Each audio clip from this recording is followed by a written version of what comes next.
ETF index mutual funds నేర్చుకుని stock మార్కెట్లో రాణించాలనుకుంటున్నారా? వెంటనే ఈ నెంబర్కి కాల్ చేయండి.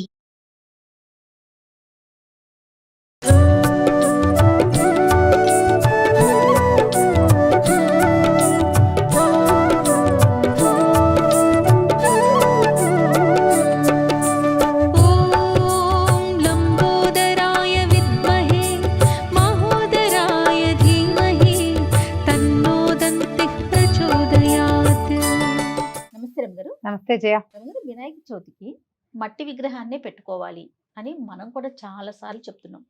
దీంతో అంటే పర్యావరణాన్ని రక్షించడంతో పాటుగా ఇంకేమైనా ఆధ్యాత్మిక అంశాలు దాగి ఉన్నాయా? పూర్వం నుంచి వచ్చిన పండుగ కదా జయ. పూర్వం నుంచి మనకి ఎట్లా చెప్పబడింది, మామూలు రోజుల్లో గణపతి పూజ వ్యవహారం కంటే చతుర్థి నాడు ప్రత్యేకంగా గణపతిని సేవించాలి. ఈ సేవించిన గణపతిని నిమజ్జనం చేయాలి, ఇది కదా మన నియమం. అవునండి. నువ్వు బంగారం, వెండి, రాగి, ఇతడి, పంచలోహాలు మొదటివి, తర్వాత అల్యూమినియము, స్టీలు తర్వాత వచ్చినవి, ఆ తర్వాత వచ్చినాయి పోర్సిలీను పగిలిపోయే రకం, ఇంకా ఈ తర్వాత ఏమొచ్చినాయి ప్లాస్టర్ ఆఫ్ ప్యారిస్, ప్లాస్టిక్. అవును అవును. వీటి మొత్తంలో మట్టిలో కలిసిపోయేది ఏమిటో ఒకటి చెప్పు. మట్టి మాత్రమే. మట్టిలో నీకు బంగారం, వెండి, ఇనుము, రాగి, ఇత్తడి, కంచు, పంచలోహాలు ఏవి వెళ్ళవు. అవును. ఒకటి. తర్వాత స్టీలు, అల్యూమినియం అసలే లేదు. పోర్సిలీను అది మట్టితోటి తయారు చేస్తారు. పోర్సిలీన్ అంటే పగులుతుంది, పింగాణి. ఇది ఆ పదునైన పదార్థం, దాని పదును ఎన్ని సంవత్సరాలైనా అలాగే ఉంటుంది కదా కదా. అదే అక్కడి నుంచి ప్లాస్టర్ ఆఫ్ ప్యారిస్, అది భూమిలో కలవడానికి కొన్ని వందల సంవత్సరాలు పడుతుంది. అదే నువ్వు ఒక మట్టి ఉండని కాసేపు పిల్లాడు ఆడుకుంటాడు, దాన్ని తీసుకెళ్లి కుండీలో పోసి ఒక గ్లాస్ నీళ్లు పోస్తావు, గంట తర్వాత దాని ఆనవాలైనా అక్కడ ఉంటుందా? అస్సలు ఉండదు రమగారు. మరి ఎక్కడి నుంచి వచ్చావో అక్కడికి వెళ్ళిపోవాలి కదా జయ. మనం ఏమవుతున్నాం, మనుషులు ఏమవుతారు? పాంచభౌతికమైంది మానవ దేహం, సృష్టి నియమం కదా అది. ఈ పాంచభౌతికమైన దేహాన్ని అంటే పృథివ్య తేజోవాయురాకాశాలతో నిర్మింపబడింది మన శరీరం, మట్టితోటి. ఇందులోనే నిప్పు ఉంది, ఆకాశం ఉంది, గాలి ఉంది, దాంతోటే కదా మనం బతుకుంటాం. నీరుంది. ఇది మనం కాల్చో పూడ్చో లేదే అలాగే వదిలేస్తే క్రమంగా ఇదంతా కొన్నేళ్లకి కలిసిపోతుంది. ఈ లోహాలన్నిటికంటే తొందరగా కలుస్తుంది కాదు. అవును. పూజ చేశారనుకో మెల్లిగా వెళ్ళిపోతుంది. బోన్స్ అవి కరగడానికి కొంచెం సమయం పడుతుంది, అంతేనా? ఇప్పుడు అలాగే మనం ఈ పూజ కోసం ప్రత్యేకంగా నిదాన్ని చూడు, ఇది ఒక క్షుద్రమైన విషయంలాగా వినపడుతుంది. బేసిక్ రూల్ అదే కదమ్మా, దాన్ని అర్థం చేసుకోవాలి మనం. ఈ పూజ కోసం ప్రత్యేకంగా మామూలుగా చవితిని శూన్యతిథి, అది మంచి తిథి కాదు. చవితి నాడు ఏ పనైనా చేస్తామా మనం? చవితి పనికిరాదు, ఏ పనికి పనికిరాదు. ఏ పనికి పనికిరాని చవితి నాడు ఈయన జన్మించాడు, ఆ రోజున ఆయన ఏర్పరిచారు. లేదా చవితి నాడే ఈయనకి గణాధిపత్యాన్ని ఇచ్చారు అనుకుందాం, విఘ్నాధిపతిగా ఈయన చేశారు. ఓకే. ఇప్పుడు ఈ ఒక్క ప్రత్యేకమైన, అది కూడా ఏమిటి, భాద్రపద శుద్ధ చతుర్థి నాడు మాత్రమే మనం ఈ ప్రత్యేకమైన పూజ చేసుకుంటున్నాం. దీనికోసం సంవత్సరం అంతా మనం ఆయన ఆరాధన ఈ ప్రతిమలతోటి చేయక్కర్లా. ఆయన ఏం చేస్తాం, హరిద్రాబింబంలో చేసేసుకుంటాం, పసుపు ముద్దలో. అదొక విధానం అనుకో. ఇప్పుడు దీనికోసం ఏంటి, చక్కగా ముఖము అన్ని అవతార స్వరూపం, ఆయన ఎలా కనపడతాడని మనకి పురాణాల ద్వారా తెలిసిందో ఆ స్వరూపాన్ని వెలయించుకుని కన్నులారా చూసి చేతులారా సేవించుకుని చక్కగా అన్ని రకాల పదార్థాలు చేసి మంచి మంత్రాలతోటి, ఋగ్వేద మంత్రాలతోటి, కొన్ని మామూలుగా అన్ని చోట్ల మొదలెట్టగానే గణానాంత్వ గణపతిగం హవామహే ఋగ్వేద మంత్రం మామూలు వాళ్ళు కూడా చదివేస్తారు, అందరూ పిల్లలు కూడా నేర్చుకుంటారు. కొన్ని చోట్ల అయితే పిల్లలకి కథలు నేర్పించే కొన్ని చిన్న చిన్న గ్రూప్స్ ఉంటాయి, వాళ్ళు అసలు పిల్లలకి నోటు నేర్పిస్తారు. గణపతి అథర్వ శీర్షం అని ఇలాంటి వాక్యాలతోటి చెప్తారు దాన్ని, ఆ పేరుతోటి. ప్రధానంగా మనం పూజించే దైవం ఇన్ని మంత్రాలతోటి చక్కగా పూజ చేసుకుని, ఈ చవితి మామూలుగా అంత చక్కని తిథి కాదని భావించబడే చవితి యందు ఇంత విశేషంగా సేవించుకుని ఇన్ని రకాలు చక్కగా వండి పెట్టి నలుగురితోటి స్నేహాన్ని నేర్పుకుని ప్రసాదాన్ని అందరికీ పంచిపెట్టి, నాయన మళ్ళీ వెళ్ళిరా, మళ్ళీ వచ్చే సంవత్సరం ఇదే రోజుని నిన్ను సేవించుకుంటాము అని ఆయనకి చెప్పి నిమజ్జనం చేసేస్తాం.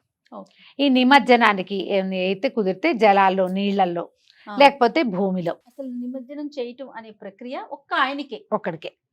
గణపతినే నిమజ్జనం చేస్తాం. అవునవును. గణపతి ఇంకెవరికి నిమజ్జనాలు లేవు కదా.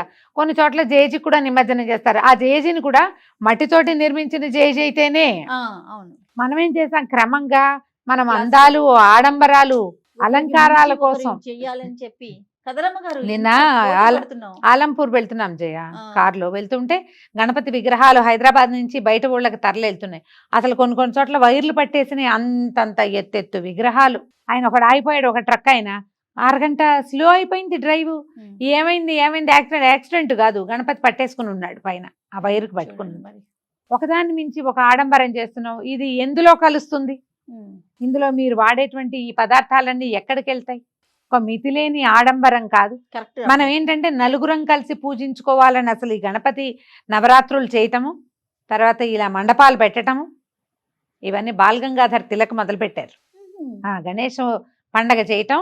ఓకే. అప్పుడు అదేమిటి, మన స్వదేశ స్ఫూర్తి, మన జాతీయ స్ఫూర్తితోటి మొదలుపెట్టింది, ఉద్యమ స్ఫూర్తితోటే ఓకే. ప్రజలు కలవడానికి ఇది ఒక ఆసరా ఉంటుందని స్టార్ట్ చేశారు. ఉమ్. బాంబే ఆ వైపు అంతా ఇట్లాగే మొదలు పెట్టారు. ఉమ్. ఇప్పుడు ఇది క్రమంగా పెరిగిపోయి వీళ్ళకంటే మేము ఎక్కువ, వాళ్ళకంటే మేము ఎక్కువ, మధ్యలో గణపతి యొక్క స్వరూపాన్ని మార్చేసి సినిమా వేషాలు వేయించి గణపతి తోటి గణపతిని కూడా గణపతి లాగా పెట్టట్లేదు పెట్టరు. ఎంతసేపు ఏదో వెరైటీగా చేయాలని మనమే ఎక్కువ ఆటలు ఆడుతున్నాం దేవుళ్ళతోటి.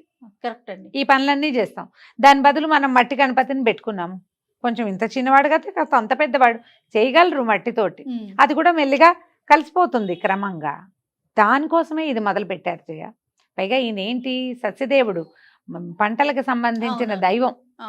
మనం ఇది పూజ చేసుకున్నాము, 9 రోజులు పూజించి లేదా 5 రోజులు పూజించి 3 రోజులు ఒక్కరోజే ఈ మంత్రపూతమైన ఈ మట్టిని ఏం చేస్తాం, స్వామిని తెచ్చుకుంటే ఇందులో ఆవాహన చేస్తాం, ఉమ్.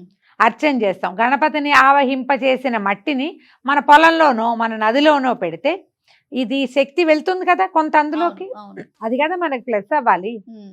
మనం అది మానేసి వేరే వేరే వ్యవహారాల్లోకి వెళ్తున్నాం. ఇక దాన్ని మార్చలేం, ఇది చాలా పెద్ద రివల్యూషన్ వస్తే గానీ ఇది మార్చరు. అవును. ఈ పద్ధతులు మారవు. ఇక ఎవరి గోల వాళ్ళది. దీని మీద బతికే వాళ్ళు చాలా మంది అయ్యారు కదా. ఈ గణపతి విగ్రహాలు తయారయ్యే సంవత్సరం అంతా చేస్తూనే ఉంటారు, అదే పని మీద ఉంటారు.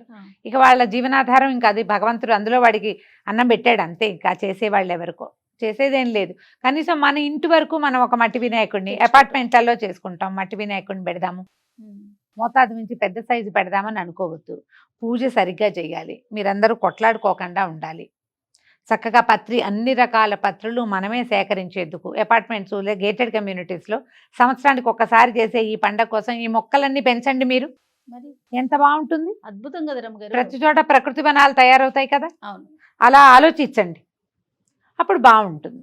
ఈ విధానం మొదలు పెట్టిందే ఇందుకు. నిమజ్జనం కూడా రమ్మగారు ఎక్కడికో తీసుకెళ్లి ఏదో చేసే బదులు కొన్ని మనము కమ్యూనిటీస్ లో చూస్తా చిన్నవి అయితే మనం మన దగ్గరే చేసుకోవచ్చు. పెద్ద టబ్బులో పెడతాము సరిపోతుంది. ఏదైనా ఒక పువ్వుల కుండీలో పెడతాము, పువ్వుల కుండీలో మన ఇళ్లలో అనుకో మొక్కల కుండీలో పెడితే నీళ్ళు పోస్తే సరిపోతుంది. కొన్ని అలాంటి ఇవి కూడా వచ్చినాయి, కొన్ని కంపెనీలు వచ్చినాయి. వాళ్ళు ఒక వినాయకుడిని చేసి ఇస్తారు, పూజ చేసుకుంటాము. ఆ తర్వాత ఆ వినాయకుడిని అందులో పెట్టి నీళ్లు పోసేస్తే మెల్లిగా కరిపోయి 4 మొక్కలు వస్తాయి అందులో నుంచి. ఏ తులసి మొక్కలు లాస్ట్ ఇయర్ నాకు ఒకళ్ళు పంపించారు, నాకు చక్కటి మొక్కలు వచ్చినాయి అందులో నుంచి. అలా ఏదైనా చెయ్యొచ్చు. ఒక పేపర్ పెట్టారు అంతే, అందులో పేపర్ తీసేసాను నేను. తర్వాత అది కరిగిపోయిన తర్వాత, విగ్రహం కరిగిపోయాక ఎంత బాగుందో. ఆ మట్టి ఇప్పటికీ ఉంది నా దగ్గర. సరిగ్గా ఆలోచించండి. అంటే వాతావరణాన్ని కాపాడటం కోసం వచ్చిన పండుగని మనం కలుషితం చేసుకోకూడదు. చేసేస్తున్నాం కదా, అదే చేస్తున్నాం, నీళ్లు పాడు చేసేస్తున్నాము. ఆ తర్వాత ఈ విగ్రహాలకి షేప్ కోసం పెట్టేటువంటి రంగులే కాదు, లోపల ఇనప ఊసలు, బద్దీలు, మెటీరియల్ చాలా ఉంటుంది. ఆ తర్వాత కొబ్బరి పీచు, రంగులు, రసాయన రంగులు, మరి ఇవన్నీ కూడా కలిసిపోతాయి కదా. అవన్నీ మనకే ఇబ్బంది. అవి ఎక్కడికి వెళ్తాయి చివరికి? మనమే పీలుస్తాం, మనమే తాగుతాం, మనమే వాడుకుంటాం. అది ఆలోచించాలి ఖచ్చితంగా. కొంచెం సంస్థలు ఆలోచించుకుంటే బాగుంటుంది. బాగా చెప్పారు. అయితే మనము ప్రతి పండుగకి ప్రతి దానికి కూడా పసుపుతో వినాయకుడిని చేసుకుంటాం. ఇప్పుడు కూడా చేస్తాం రమ్మగారు వినాయక చవితి? చేస్తాం ఇప్పుడు కూడా. మహాగణాధిపతి పూజకి నిర్విఘ్న పరిసమాప్త్యర్థం హరిద్రాబింబం పూజయామి అంటాం. ముందు చిన్న వినాయకుడిని చేసి పెట్టుకుని పసుపుతోటి ఈయన్ని పూజించి, తర్వాత పూజ అంతా సరిగ్గా అవ్వాలి, ప్రసాదాలు బాగా కుదరాలి, మనం బాగా వినిమయం చేయాలి, కథ అవి సక్రమంగా వినాలని ఆ పెద్ద పూజ కోసం ఈ చిన్న పూజ ఇప్పుడు కూడా చేసుకుంటాం. ఈయన గబగబా ఉపచారాలు, పంచోపచారాలు చేస్తారు, లేదా చకచక ఉపచారాలు చెప్పేసి ఈయన్ని పక్కకు పెట్టి ఓ బెల్లం ఒక నివేదన పెట్టడం, ఈ పసుపు హరిద్రా బింబాల్లో ఉన్న స్వామిని పక్కకు పెట్టి అప్పుడు పెద్ద ప్రతిమ పెట్టుకున్నాం కదా, ఆ ప్రతిమని ఆవాహన స్థాపన అవి చేసి మళ్ళీ మామూలుగా పూజ చేసుకుంటాం, చేస్తాం ఇప్పుడు కూడా. ఏ పూజకైనా పసుపు గణపతి పూజ ముందు చెప్పుకుంటా, మన సత్యనారాయణ వ్రతం చేసినా ఏ నోములు చేసినా కూడా గణపతి ఆరాధన తప్పనిసరి. ఆయనకి పెద్ద ప్రతిమా విశేషం అక్కర్లా. హరిద్రా బింబంలో కూడా మనం ఈ పసుపు ముద్దలో కూడా గణపతిని ఆరాధన చేసుకోవచ్చు. ప్రథమ దేవుడు, ప్రథమ భక్తి అన్నీ ఆయనకే. మొదట మొత్తం ఆయనకి. ఆయనకి. నమస్తే. నమస్తే.